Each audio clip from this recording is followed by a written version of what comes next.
各位记者朋友，上午好！欢迎大家参加全国政协14届奥斯会议第3场委员通道 The third members' corridor of the second plenary session of the 14th CPPCC here at the Great Hall of the People. We have invited several members of CPPCC to take your questions, and please identify yourself before raising your question. Now the first group of members, please.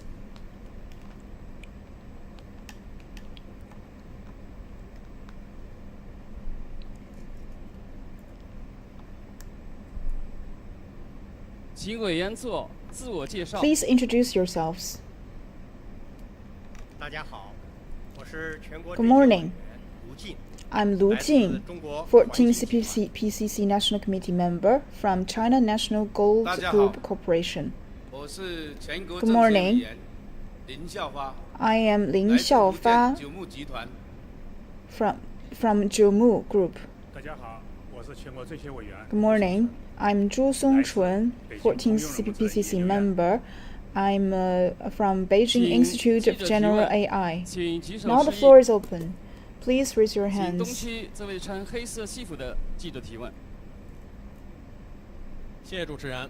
Thank you.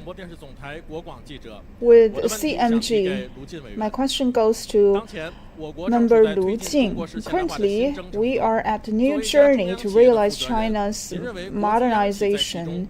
So as a central enterprise, what kind of responsibilities do you have and how to realize high-quality development? Thank you. National enterprises or state-owned enterprises are important pillars to the national economy, as is known to all. The C919 jumbo jet and the cruise and the Shenzhou family and the bullet train are all important infrastructure that have demonstrated the capability of the central enterprises and SOEs. So SOEs have played an important role in promoting economic development and implementation of national strategies. High-quality tech reliance and the satisfaction of people's longing for a better life is an important mission for us. From the northern part of China to the South China Sea and to the eastern coast to the Western Plateau, the SOEs are found everywhere. There is one enterprise in our group in Xizang, in Lhasa, in one of the small counties affiliated to Lhasa. There are a lot of farmers in this village. That they are not only farmers but also shareholders, and they can obtain bonuses by the end of the year. So that's real benefits and the improvement of well-being for these households.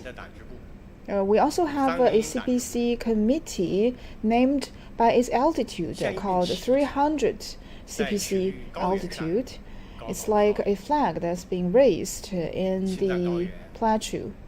So the Tibetan Plateau has a very harsh condition with the lack of oxygen.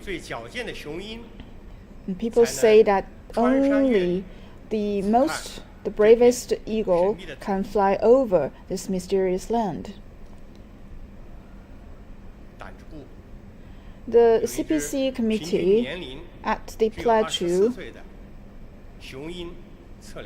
has a team of measurement with an average age of only 24, and they are keep on working in no man's land, and also they have completed all of their tasks. With their concrete actions, they have been displaying the spirit of accomplishing all tasks despite difficulties at the high plateau. So in the process of modernization, all market entities are doing their share. I once visited an enterprise in Hunan province. In every 6 minutes, it produced one excavator, and in every 7.5 minutes, they will produce an aerial machine. And I feel that I was very impressed. So I want to applaud all of the outstanding private enterprises. So we need to encourage this synergy between the SOEs and private enterprises. Last but not least, I'd like to say that responsibility and confidence are more precious than gold. Let us join hands and focus on innovative development so that our enterprises can grow bigger and promote the healthy and sound development of the Chinese economy. Thank you. Thank you, Member Lu. And next question. 请西区那位穿西装的女记者提问，靠中间的。谢谢主持人，我是大众日报大众新闻客户端的记者。我的问题 Thank 想 you. 提给林校发。My question goes to Chairman Lin Xiaofa. You are from Fujian province, so as an entrepreneur, what is your insight of development? What is your insight of high quality development as a member of from the city of Jinjiang? So Jinjiang is a prefecture of Quanzhou city in Fujian province, and it's leading the provincial economies for many years. So that's why we have the so-called Jinjiang experience. With this guidance of Jinjiang experience in past 20 years, the per capita GDP of Fujian province grew by 10 times, and we have this famous song in which one of the lyrics said that 70% of the success depends on the endeavors of one's own. So that's the spirit of Quanzhou and Jinjiang. And Quanzhou is a sleepless city. There are a lot of entrepreneurs, especially from the private enterprises, that emerge from Quanzhou and also expand their global reach.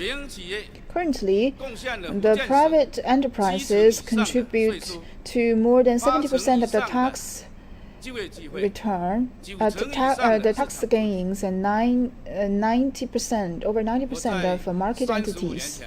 35 years ago, I started my company with only 2 staff and 20,000 yuan, and I had been living in the dorm of my factories for many years. So we believe that this kind of fighting spirit of as entrepreneur cannot be lost.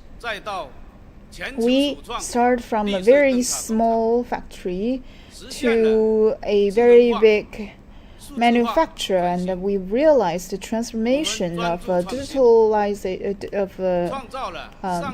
development. And we have applied for more than 10,000 patents so that Made in China can truly become global. We depend on self-reliance and start from scratch. An enterprise like us,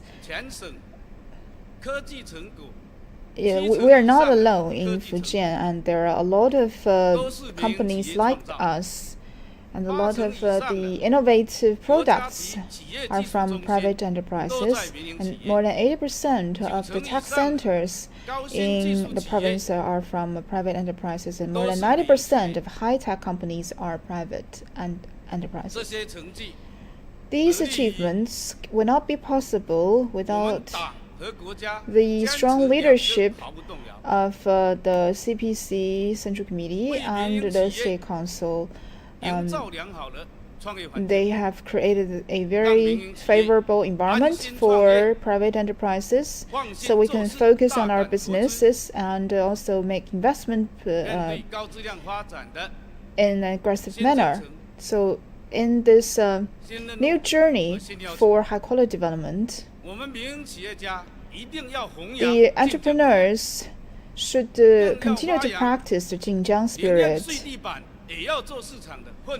And also, we can never lose this fighting spirit. We believe that the Chinese economy will have a brighter future. And last but not least, welcome to Fujian. Welcome to Quanzhou. Thank you for your interest and support of the private enterprises. Thank you, Mr. Lin. Next question. 请东区这位戴眼镜的男记者提问。感谢主持人，我是工人日报记者，问题提给朱松纯委员。My question goes to Mr. Zhu Songchun. AI is a very heated topic, and you've been working in this business for many years. So can you tell us more about general AI and what does it mean for the daily life of the people? Thank you. In the past year, general AI has triggered this global interest. So-called general AI in academia has a specific definition. It means that in daily life, there are three conditions for AI to meet. First, it needs to accomplish unlimited missions instead of limited missions defined by humans. And second, in different scenarios, it needs to discover tasks on its own. And the third, it needs to be value-driven instead of passive data-driven. So these are the three preconditions for an AI to be defined as general AI, including this robots and other AI entities. So what technologies are included? So as a human being is actually a general AI entity. It actually opens a new perspective for us to know more about ourselves.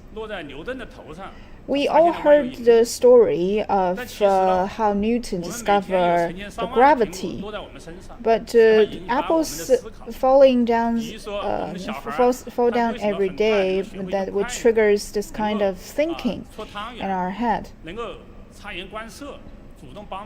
And we could know that from the process for a child to grow up and learn from his surroundings. These are our topic for research. In the past, we believe that these are not part of intelligence because we naturally, as humans, have this kind of features, but it does not mean that this is an easy topic. This kind of evolution is an important research topic for this for general AI. By the end of January this year, we organized the first general AI entity called Tongtong with an intelligence of a 2 to 3 year old child, and is still under iteration, and they will become part of our lives. And For example, in terms of the old age caring business, in the future, TongTong may be able to provide this kind of pension care.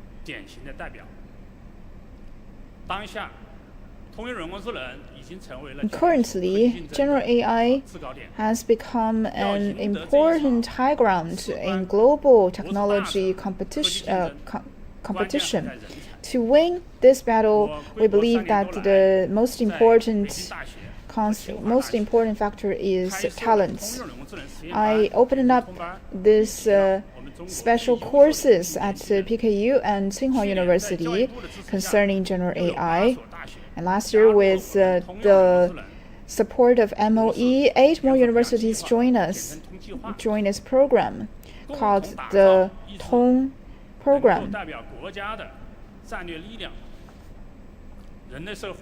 so as to form this national force. We are about to enter the age of artificial intelligence. Without efforts, we believe that we can embark on a road with Chinese characteristics so that general AI can bring more welfare to the people. Thank you very much. Let's welcome the second group of members.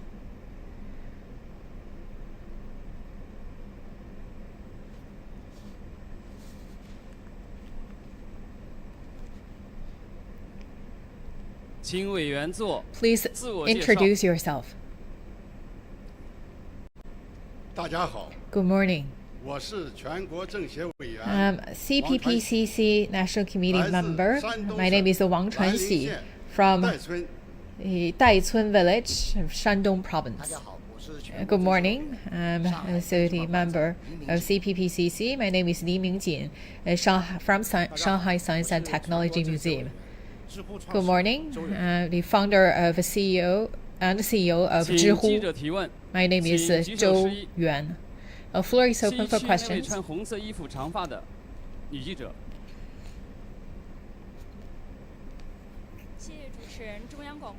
Thank you. With CGTN, my question to Mr. Wang Chuanxi.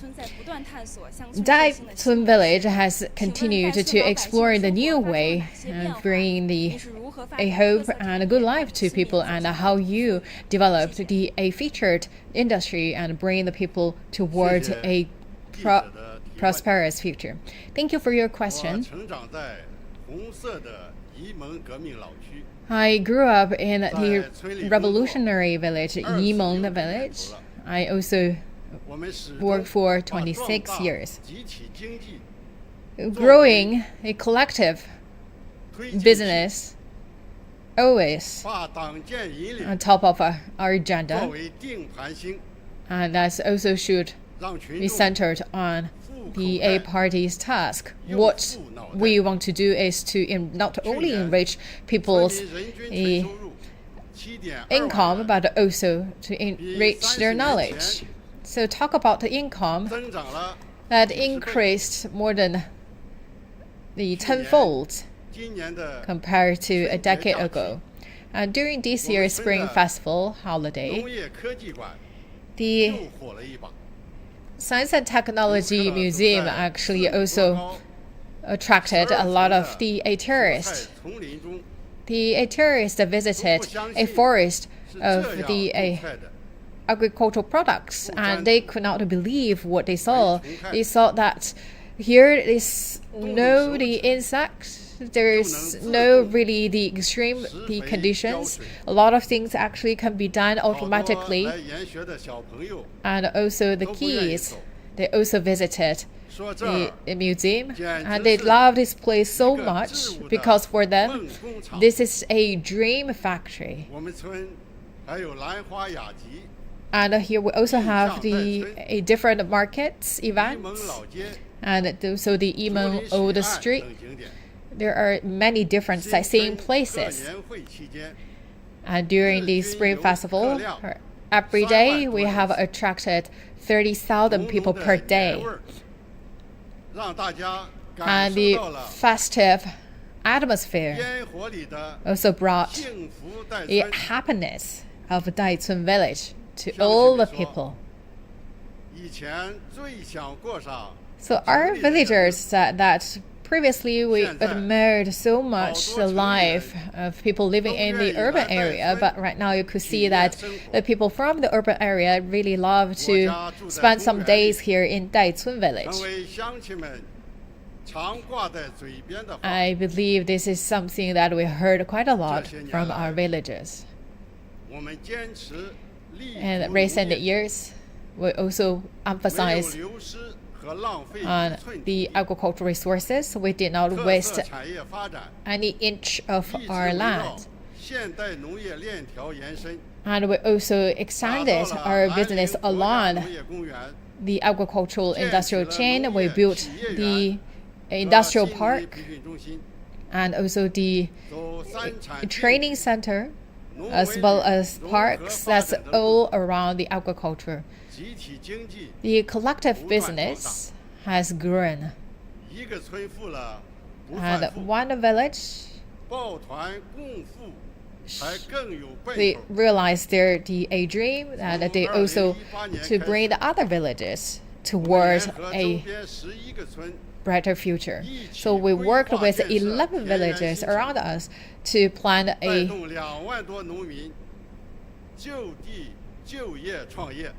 the industry that bringing around 20,000 villagers practice in a new industry. The strong industry also attracted talents as well. So we also built a platform for young talents to show their skills and knowledge. As we talk about the Science and Technology Museum in our village, that's actually has been built by the returned college graduates with the average age of 28 years old. So they told me that they would like to work with their teammates to turn the dreams into reality. Spring is here. It's also the time to do some tourism and also welcome everyone to visit our Daicun village. And also please do visit the thousands of beautiful villages to experience by yourself, to see the changes there. Thank you. Thank you, Mr. Wang. Next question, please. 好，东西这位穿白色衣服的女记者。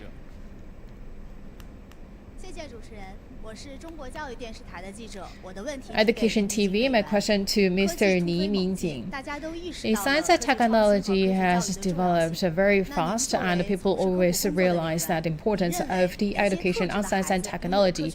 What do you think that what's the potential to train our kids and to unleash their innovation or creativity on science and technology? Thank you. During the winter breaks, the museum actually attracts a lot of people, and every day I also talk to the parents. They also ask me a lot of questions, quite in similarity. They ask me what kind of the kids in the future could be a scientist. I told them that no one is chosen. Everyone could be a scientist. To become a high-performance scientist, you could see someone is really talented, very smart, but that's not all. But if you look at them, they have three commonalities. One, they always take their own initiative. And second, they are very, very interested in certain sector, and they build up their knowledge base and skills around that subject or sector. And third, it's very, very perseverance. No matter they get a good score or not that satisfied score, but if you look at these three features, that's all can be applied to the talented people or high-performance scientists. We have seen that China achieved a lot in science and technology advances, and the talent in this field also increased threefold. The CPPCC also launched the lecture hall in the science and technology sector, and a lot of the academicians also visited the primary and middle schools to bring that knowledge to the school, and also the kids by doing a lot of the experiment, and they also fall in love with science and technology. I believe everyone can cultivate a strong, innovative capabilities. And if you look at the education, right now is changed to a study for innovation. We talk about innovation, actually, that's come from a different activities. You practice basketball, you sing the song, you tidy your room, or participate in a competition. Actually, all these can train your kids' mind and also help them to deal with their psychological pressures, and that's also bring additional possibility to become a future scientist. I also would like to call to the teachers, don't just write down something on the book.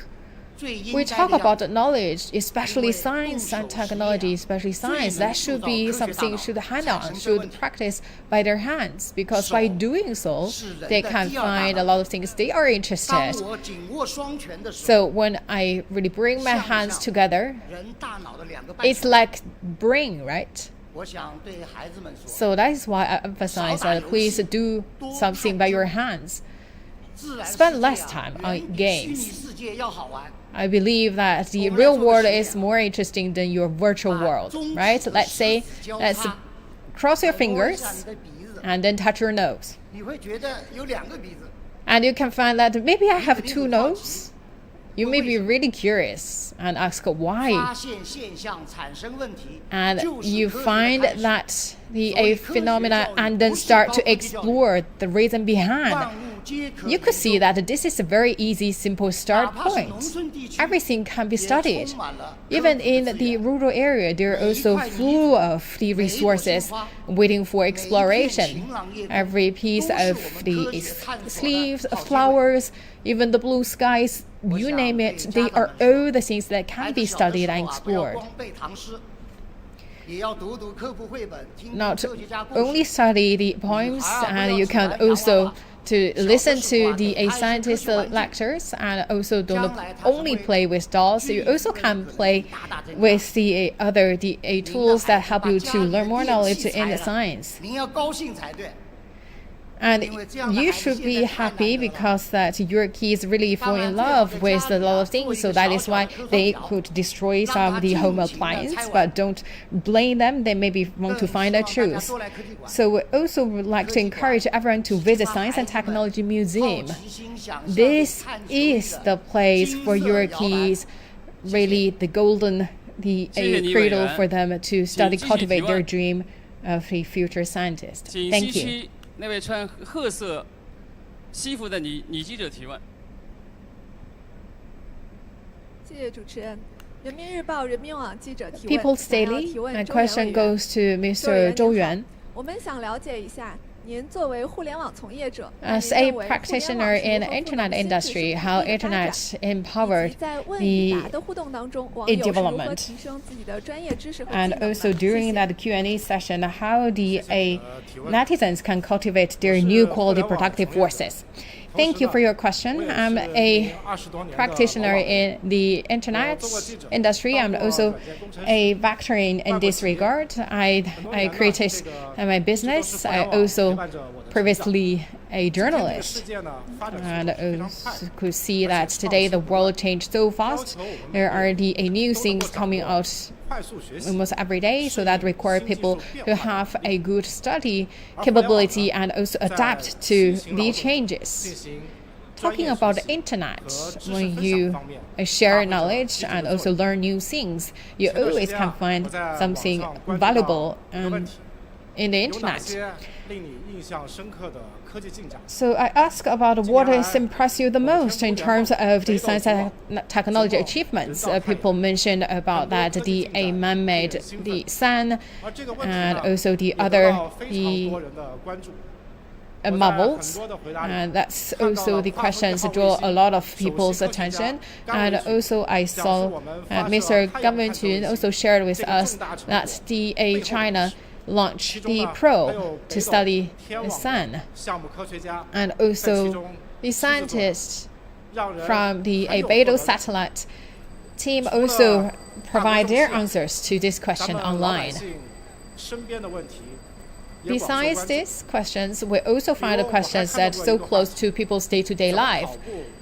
They talk about how you run without hurting your knees, and the most favored answer is the one that came from Shanghai, Mr. Sun Yueli. And he is the orthopedist, and he started to share about the knowledge online. And so far, he shared about 1,500 pieces of information online. So you could see that the internet actually break the threshold of the knowledge, so people can really learn a lot of these specialties and know-how. So we always consider internet as a window we learn new things, and also a platform for Q&A. So when you ask a question, you could see that a lot of people actually love to answer your questions, and that could benefit others. I also saw that the people with experience of the entering the tech university shared how they prepared exams and how to choose the subjects in university. I also saw a lot of people share their own stories about how they fought for their lives or fought for their dreams. So you could see a lot of the answers, a lot of experience, their own stories, and here you could see that's a lecture with a lot of new things coming in every day. So we talk about sharing ODs can be a way to empower the development of a society. So you could see that the people love to pay attention to the cutting-edge technology development, and this is also bring a lot of the good sharings online, and also make the internet as a way to let people learn the skills and the expertise. Because of all these features, we also love to call them people with a new job or people with additional job online. Same as others, I also encounter a lot of difficulties and challenges in my day-to-day work. I also believe that I could learn from others, and I believe that is also the growing path for the young people, and believe that's also a very good way to underpin development of new quality productive forces. As long as we work together, and we will see that people can benefit from previously from a large population, but right now from a large group of talents. And no one should be left behind, and we all have the opportunities to advance in step with development of science and technology. Thank you. Thank you very much. 下面有请第三组委员 The third 入 group 场。 of members, please.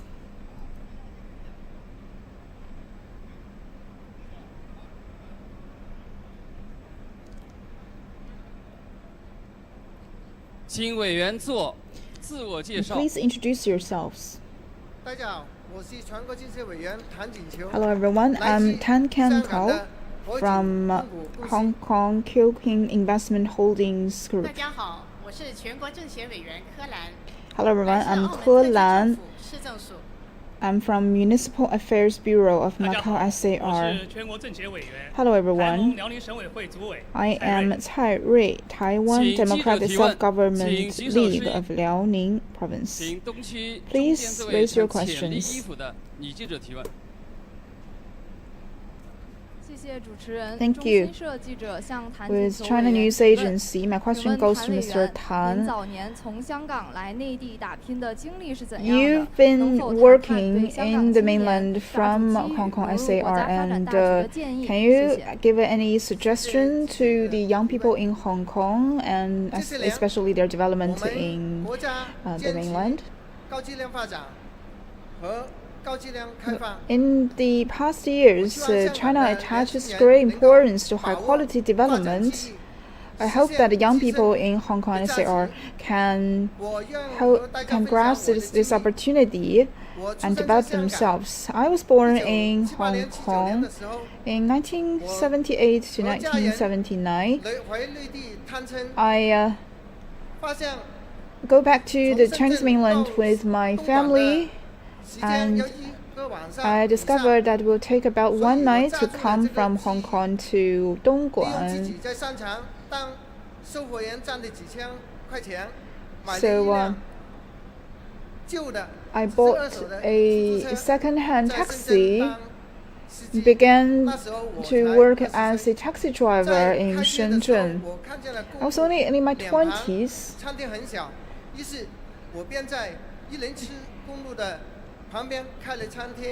I discovered that there are not a lot of cafeterias with Hong Kong food in Shenzhen, so I opened a small restaurant at the road.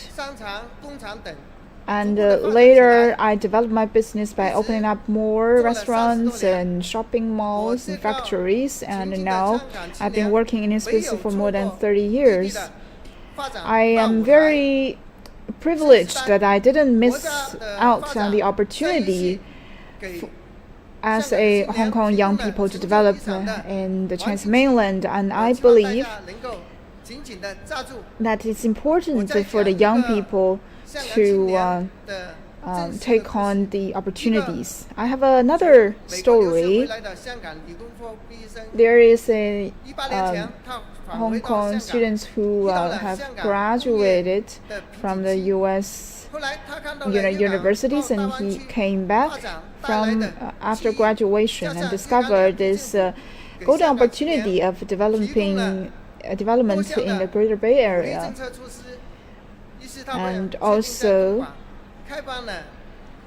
he opened up this new farm with a comprehensive purpose of tourism, education, and recreation, and was a very successful project. This year, the government promoted many favorable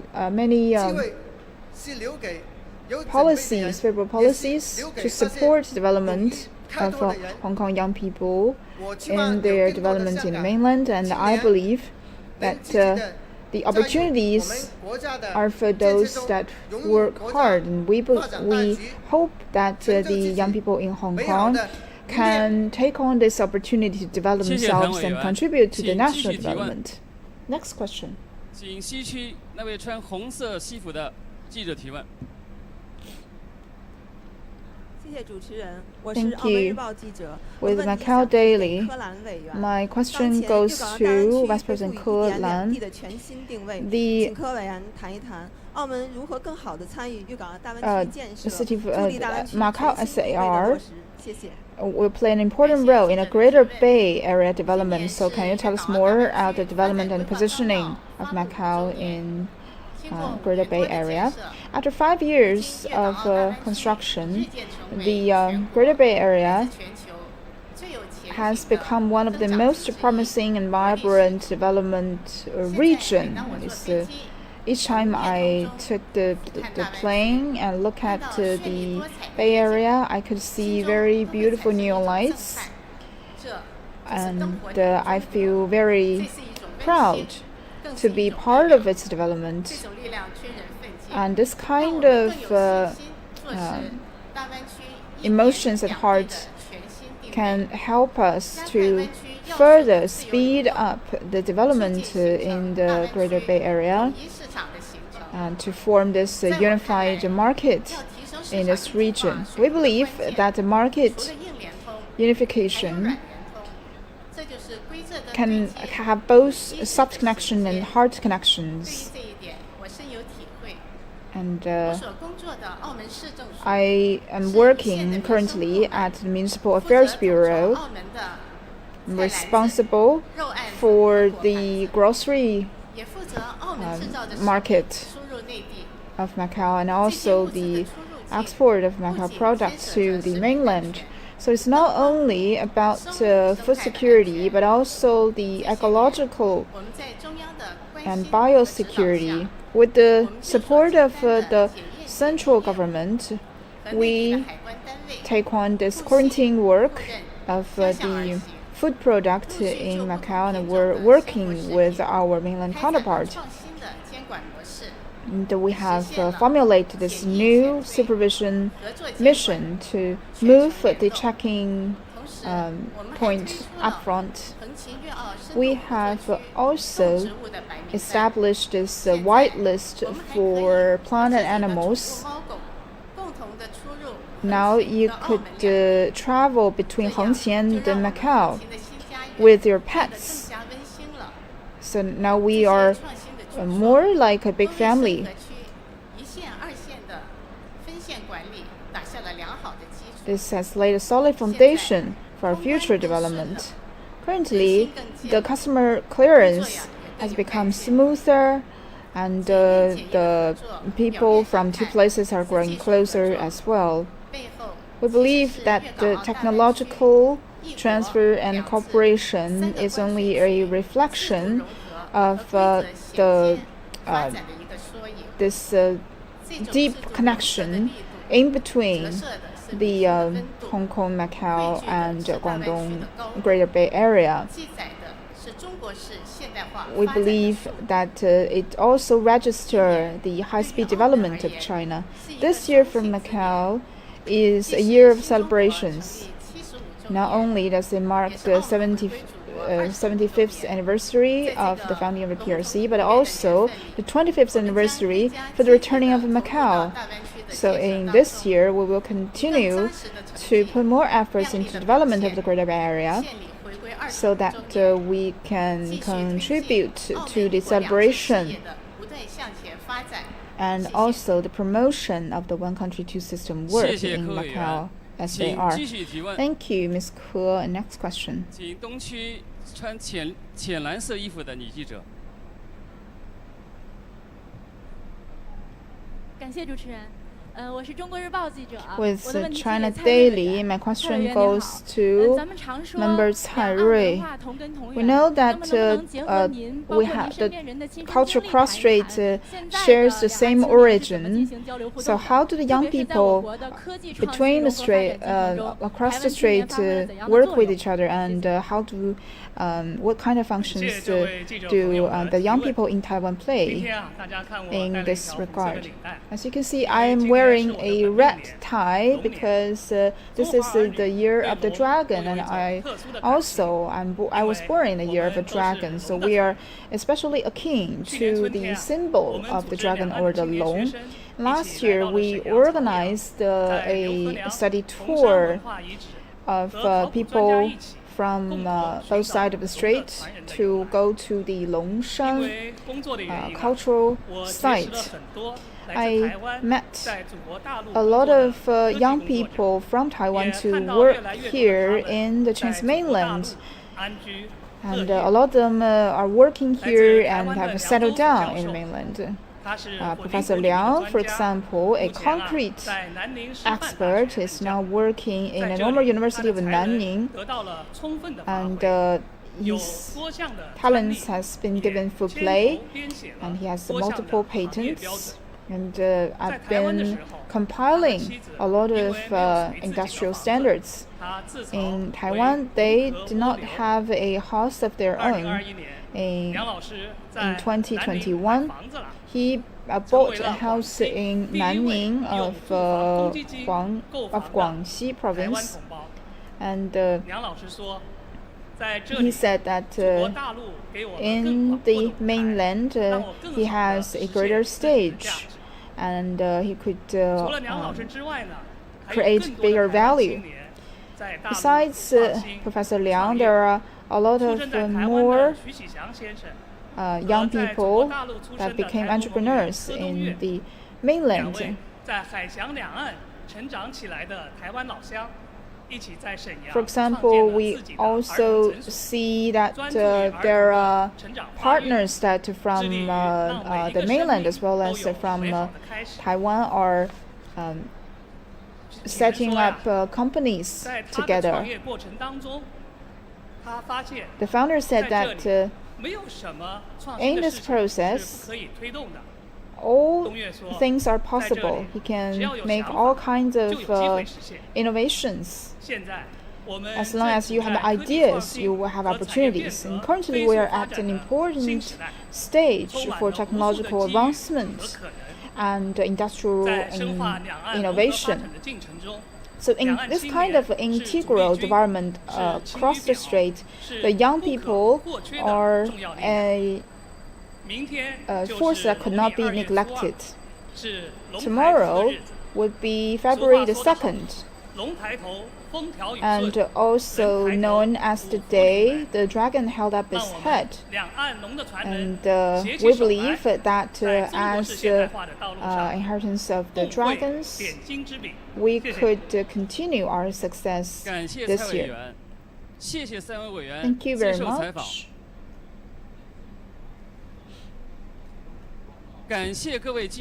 Thank you all for attending. That's all for the members' corridor of this year's CPPCC National Committee. Thank you. See you next year.